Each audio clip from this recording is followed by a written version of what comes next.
আরে জসিম যে, এবার কি চাষ করবে ভাবছো?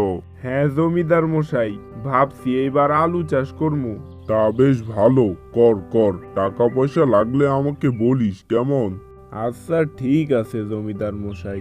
যেমনটা দেখছেন, জমিদার আসলে এত ভালো মানুষও না। সে গ্রামের কৃষকদের এমন মিষ্টি মিষ্টি কথা বলে টাকা দেয়, আর তা সুদ সহ অনেক টাকা বানিয়ে ফেলে। এভাবে গ্রামের কৃষকদের পথে বসায়। জসিমও পড়েছে সেই পাল্লায়।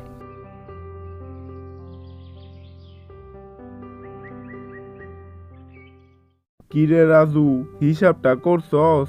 হ্যাঁ বাবা, করে ফেলেছি, কিন্তু চাষের জন্য তো আরো কিছু টাকার প্রয়োজন। তা নিয়া ভাবতে হইব না, জমিদার বাবু কইছিল টাকার প্রয়োজন হইলে তার কাছ থেকে নিয়ে আসতে। কিন্তু বাবা, জমিদার বাবু তো অনেক সুদ খায়। আরে না, আমরা আসলে জমিদার বাবুরে যেমন ভাবি সে আসলে তেমন না। আজকে আমার লগে দেখা হইছিল, কত সুন্দর কইরা কথা কইতাছিল। আচ্ছা, তুমি যা ভালো বুঝো।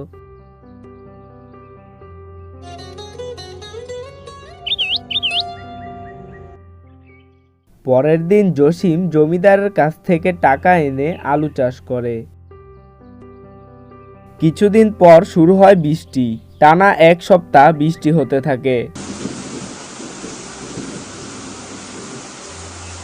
এতদিন বৃষ্টি হইল, যাই খেতটা একটু দেই হাই।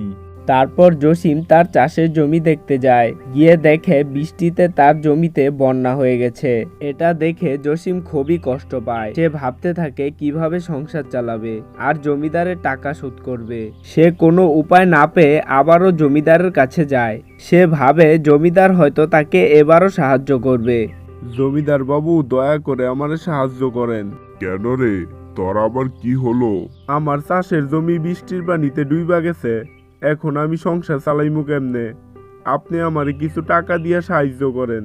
আমি কথা দিতাছি, আপনার সব টাকা আমি দিয়া দিমু। আরে এমন করে কেন বলছিস? আমি তো তোদের সাহায্য করার জন্যই আছি। এই নে টাকা। আগের সুদ সহ এখন মোট 6,000 টাকা হলো। সব টাকা পরে একসাথে দিয়ে দিস।